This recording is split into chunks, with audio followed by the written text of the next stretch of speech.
Mister lady YouTube ரசிகர் பெருமக்களே, உலகெங்கும் வாழ்கின்ற சித்தர் பெருமக்களை நம்புகிற பின்பற்றுகிற தமிழ் அறிவாளிகளே, உங்கள் அனைவருக்கும் சித்தர்கள் பெயரால் என்னுடைய வணக்கத்தை தெரிவித்துக் கொள்கிறேன்.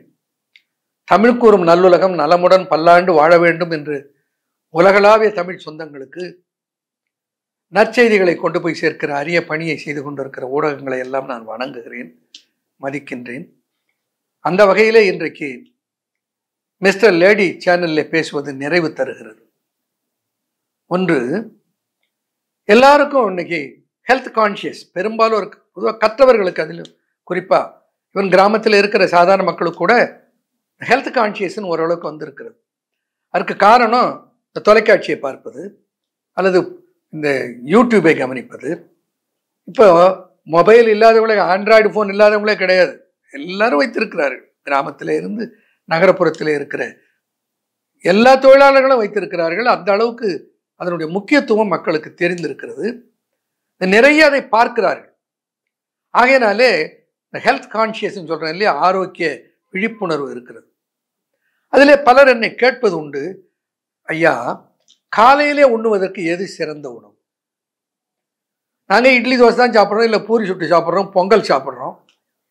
இதுதான் வழக்கமாக ஹோட்டலுக்கு போனாலும் எங்கே போனாலும் கிடைக்கிறது. இப்பெல்லாம் சிறுதானிய உணவுன்னு சொல்லி சிறுதானியத்தில் தோசை இதெல்லாம் கிடைக்கிறது. இது இல்லாமல் ஒரு எளிய உணவு காலையில் சாப்பிட்றதுக்கு சொல்லுங்கய்யா. எளிய எல்லா சத்துக்களும் அடங்கி இருக்கிற, ஒரு 3 மணி நேரம் பசியே இல்லாமல் அதே நேரத்தில் பசியை கட்டுகிற, உண்ணுவதற்கு மிக ருசியாக இருக்கிற, யாருடைய உதவி இல்லாமல் அவரவர்களே அவரவர்களுக்கு தயாரித்துக் கொள்ளுகிற தன்மை உடைய, வீட்டில் தயாரிச்சா வீடே சாப்பிடலாம். இப்போ நான் செய்து கொண்டு வந்திருக்கேன், எனக்கு நானே தயாரித்து கொண்டு வந்திருக்கிறேன். ரொம்ப எளிது. என்னன்னா, முதல் நாள் காலையில் ஒரு 1/4 டம்ளர் அளவுக்கு பாசிப்பயிரை போட்டு அதில் கழுவிட்டு தண்ணீர் ஊற்றி ஊற வச்சிருக்கேன். மாலையில் ஒரு 10-12 மணி நேரம் ஊறிய பின்னால் அதை மாலையில வடிகட்டிடுங்க. வடிகட்டுவது தான் மிக மிக மிக கவனிக்க வேண்டிய விஷயம். என்னன்னா, சும்மா வடிகட்டிட்டு கமுத்திடக்கூடாது. வடிகட்டி மொத்தமாக அதில் இருக்கிற தண்ணீர் முழுதும் போக வேண்டும். அது ஈரம் இருக்கக்கூடாது, ஆனால் அது ஈரப்பதமாக இருக்க வேண்டும். புரிந்து கொள்ளுங்கள். அப்படி தண்ணீர் அதில் இருந்தால் அது அடுத்த நாள் காலையில் அழி போயிடும். இப்போ என்ன பண்ணணும், தண்ணீரை சுத்தமாக வடித்து விட்டு ஒரு டம்ளரில் ஊற வச்சிருக்கீங்கன்னு வச்சிங்க. ஒரு 1/4 டம்ளர் பாசிப்பயிரை போட்டிங்க, அதில் தண்ணி ஊற்றி ஊற வச்சிங்க. அது ஒரு 3/4 டம்ளர் அளவுக்கு அது உப்பி வந்திருக்கிறது. அதை ஒரு பிளேட்டு போட்டு, ஒரு தட்டை போட்டு மூடி இப்படி திருப்பி வச்சிருங்க. எத்தனை மணிக்கு வைக்கிறீங்க? மாலை ஒரு 6-7 மணிக்கு வச்சிருங்க. அடுத்த நாள் காலையில் ஒரு 7 மணிக்கு அதை எடுத்து பார்த்தீங்கன்னா, அது 1 சென்டிமீட்டர் நீளம் முளைத்திருக்குங்க. பாருங்க, 24 மணி நேரத்தில் முளைக்கிற ஆற்றல் பெற்றது இந்த பாசிப்பயிர். பாசி பருப்பு அல்ல, பாசிப்பயிர், முழு பயிர். இப்படி முளை கட்டிய பாசிப்பயிர். அடுத்து இந்த முளை கட்டிய பாசிப்பயிரை ஏன் சேர்க்கணும்? அறிவியல் ஆய்வு என்ன சொல்லுது? முளை கட்டிய பாசிப்பயிறு 2000 மடங்கு அதில் இருக்கிற ஆர்கானிக் காம்பவுண்ட்ஸ் பெருக்கமடைந்து இருக்கிறது என்று சொல்லுகிறது. 200 டைம் இல்லை, 2000 டைம்ஸ். அப்போ பொதுவாக முளைக்கட்டிய தானியத்துக்கே சக்தி ஜாஸ்தி. அதில் பாசிப்பயிர் இருக்கிறது, முளைக்கட்டிய பாசிப்பயிறு. இது வயிறு உப்புசம் கொடுக்காது, கேஸ்ட்ரிக் ப்ராப்ளம் வராது. இப்படி ஊற வைத்ததை அளவாக முளைக்கட்டிய பாசிப்பயிர். அடுத்து அதனோடு அந்த முளைக்கட்டிய பாசிப்பயிர் எவ்வளவு இருக்கிறதோ அதிலே பாதி அளவுக்கு திருகிய தேங்காய் திருவல். இந்த தேங்காய் திருவல் பாருங்க, பக்கத்தில் வைத்திருக்கேன். எவ்வளோ? முளைக்கட்டிய வெந்தயத்திலே பாதி. பொண்ணே கேட்பாங்க, ஐயோ எனக்கு கொலஸ்ட்ரால் இருக்குதுங்க, டாக்டர் என்ன தேங்காய் சாப்பிடக்கூடாதுன்னு சொல்லிட்டாரு, நீங்க தேங்காய் சாப்பிட சொல்றீங்களே. இதெல்லாம் அறியாமைன்னு தான் சொல்லுவேன். ஏன்னா தேங்காய், முற்றிய தேங்காயில தான் அந்த எண்ணெய் பசையும் கொழுப்பு சத்தும் இருக்கும். பதமாக இந்த தேங்காயினுடைய உள்ள இந்த தேங்காய் தப்பை இருக்க பத்தை, இந்த தேங்காய் பத்தையினுடைய புறத்தோல் பிரவுனாக மாறாமல் மஞ்சளாக இருக்கிற ஸ்டேஜில் எடுத்துட்டோம்னா அதிலே ஒரு சத்து இருக்கிறது. அதுக்கு பேரு லாரிக் ஆசிட் என்று பேர், லாரிக் அமிலம். இந்த லாரிக் அமிலம் அறிவியல் ஆய்வு என்ன சொல்லுகிறது? தாய்ப்பாலில் இருக்கிறது. தாய்ப்பாலுக்கு அடுத்து இருக்கிற ஒரே ஒரு வஸ்து எதுன்னா தேங்காய்ப்பால் அல்லது தேங்காய். இப்ப தாய்ப்பாலுக்கு நிகராக நம்மை வளர்க்கிற, நமக்கு ஆரோக்கியத்தை தருகிற ஆற்றல் பெற்றிருப்பதனால தான் இந்த தேங்காயை இதுல சேர்த்திருக்கோம். எவ்வளவு சேர்த்திருக்கோம்? ஒரு மேசை கரண்டி அளவுக்கு இருக்குமா? அப்ப அது என்ன, அதை கூட சேர்க்க வைக்க முடியாதா நம்மால? அடுத்து அது கூட திருகிய கேரட். இந்த கேரட் இருக்குதுன்னு சொன்னா போறோம், உடனே ஐயோ நான் கேரட் சாப்பிடக்கூடாது. கேரட்டு, பீட்ரூட்டு, உருளைக்கிழங்கு, எனக்கு சர்க்கரை இருக்கு, நீங்க ஸ்வீட்டா இருந்துட்டு போங்க, யார் வேணான்னது. ஆனா இந்த கேரட்டை கண்டு பயப்பட வேண்டியதில்லை. ஏன்னா அந்த கேரட் இருக்க இதுல பீட்டா கரோட்டின் என்று ஒரு சத்து இருக்கிறது. அதுல ஒரு molecule beta carotene yields 2 molecule of retinol. கண்ணுக்கு பார்வையை திடப்படுத்துகிற, மாலைக்கண்ணை தடுக்கிற, மாலைக்கண்ணுக்கு நற்பலன் தருகிற, கண் பார்வையை நெடுநாளைக்கு காப்பாற்றுகிற ஆற்றல் இந்த கேரட்ல இருக்குது. அது எவ்வளவு? இந்த தேங்காயில பாதி அளவு, திருகிய தேங்காயில பாதி அளவு. அதனோடு கொத்தமல்லி இலை. இப்போ இந்த 4 பொருள் தான். இதை செய்யறதுக்கு எனக்கு எவ்வளவு நேரம் ஆச்சு? 5 நிமிஷம் ஆச்சு. இப்போ இந்த முளை கட்டுறது கூட நீங்க முளை கட்ட வேணாம். பழமுதிர் சோலையில முளை கட்டிய பாசிப்பயிறு இந்த மளிகை கடையில எல்லாம் விற்கிறது, காய்கறி கடையில விற்கிறது. அதை வாங்கிக்கோங்க. அப்படி ரொம்ப சுறுசுறுப்பானவங்களா இருந்தா, இல்லை செய்ய முடிஞ்சா செய்யுங்க. அப்போ இந்த பாசிப்பயிறு, அதிலே பாதி திருகிய தேங்காய், அதிலே பாதி கிராட்டட் கேரட், அதே அளவுக்கு கொத்தமல்லி கீரை. இதை என்ன பண்ணணும்? ஒரு பிளேட்ல இவைகளை போடுங்க.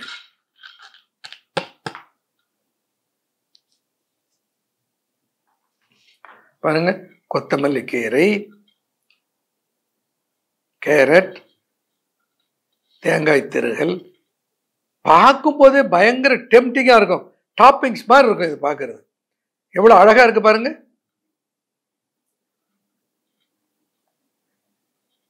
இதுல உப்பு போட வேண்டியதில்லை, மிளகு சீரகம் போட வேண்டியதில்லை, எதுவுமே போட வேணாம். அப்படியே சாப்பிடலாம், அவ்வளவு ருசியாக இருக்கும். இருந்தாலும் நம்ம மக்கள்ல சில பேர் என்ன பண்ணுவாங்க, கொஞ்சம் உப்பு காரம் இருந்தா பரவாயில்லைங்க, ஒன்றும் பிரச்சனை இல்லை. ஒரு எலுமிச்சம்பழ தோல், ஒரு எலுமிச்சம்பழத்தை பிழிஞ்சு ஒரு 2 சொட்டு, அதுக்கு மேலே விட்டுறாதீங்க, புளிக்க 2 சொட்டு, கொஞ்சம் மிளகு தூள், கொஞ்சம் உப்பு தூள் இதுல தூவி அதையும் அப்படி மிக்ஸ் பண்ணிட்டீங்கன்னு வச்சுக்கோங்க, அவ்வளவு ருசியாக, அவ்வளவு நேர்த்தியாக இருக்கும். காலையிலே உண்பதற்கு, சர்க்கரை நோயை கட்டுப்படுத்துவதற்கு, பிளட் பிரஷரை சீர் செய்வதற்கு, உடலிலே தேங்கி இருக்கிற கொழுப்பு சத்தை கூடாமல் தடுப்பதற்கு, குறைப்பதற்கு, சாப்பிட்டுட்டு ஒரு இட்லி தோசை, இட்லி நல்லா இருந்தது, அதுலேயும் பழைய மீன் குழம்பு சொல்லவே வேணாம், இட்லி தட்டுக்கு பதிலாக சட்டி எண்ணுவான், அப்படி சாப்பிடுவான். இப்போ சாப்பிட்டா என்ன ஆகும்? தோசையோ இட்லியோ அப்படி சாப்பிட்டா மதன் இருக்கும், தூக்கம் வரும். இந்த மதன் இருக்கு, தூக்கம் வருது, அலுவலகத்துக்கு போனாலும் எங்க போனாலும் வேலையில கவனம் செலுத்த முடியல. அப்படிப்பட்டவர்கள் இதை சாப்பிட்டால் 3 இருந்து 4 மணி நேரம் பசி இல்லாமல் நல்ல வயிறு ஒரு ஃபில்லிங்கா இருக்கும். அதே நேரத்தில் உணவு மருந்தாகவும் இது பயன்படும், மிகச்சிறந்தது. ஏன்னா பீட்டா கரோட்டின் இருக்கிறது, அதில் தேங்காயில லாரிக் அமிலம் இருக்கிறது, கொத்தமல்லி தழையிலே பித்தத்தை சமன் செய்கிற ஆற்றல் இருக்கிறது. அப்போ இது ஒரு மூலிகை கூட்டு போல. பாசிப்பயிறு கண்டென்ஸ் ஒன்லி புரோட்டீன். அப்போ உடலுக்கு வேண்டிய புரதச்சத்து கிடைத்து விடுகிறது. உடம்பு தளர்ச்சி வராமல், சோம்பல் அடையாமல், மதமதப்பு வராமல் ஆரோக்கியமா வச்சுக்கொள்ளும். இது காலையில் இதை சாப்பிடலாம். இவ்வளவு 10 நிறைய செஞ்சுக்க. வேணும் இன்னும் கொஞ்சம் பாசி பயிர் இன்னும் கொஞ்சம் போட்டுக்கோங்க. இதை வாயிலிட்டு மென்றால் 10 தடவை 15 தடவை மென்னா பத்தாது. குறைந்தது 50 முறை மென்றால் தான் அது கூழாகும்.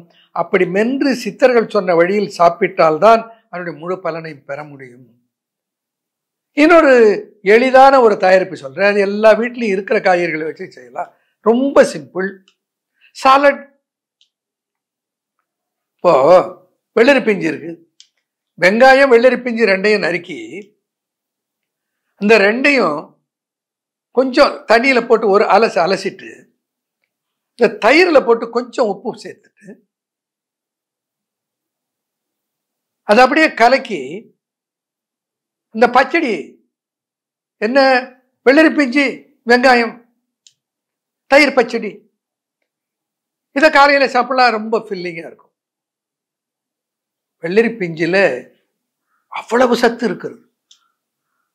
உண்டருந்த தீ எழும்பும் உன் மருந்தை தான் முடுக்கும், உண்டருந்த தீ எழுப்பும் உன் மருந்தை தான் முடுக்கும், கண்ட கரப்பான் தன்னை கடுக்கும் காண் பண்டிதரே உள்ளரிப்பை நீர் கடுப்பை ஊரை விடு தோட்டி விடும் வெள்ளரி பிஞ்சின் குணத்தை தரே சொல்ற.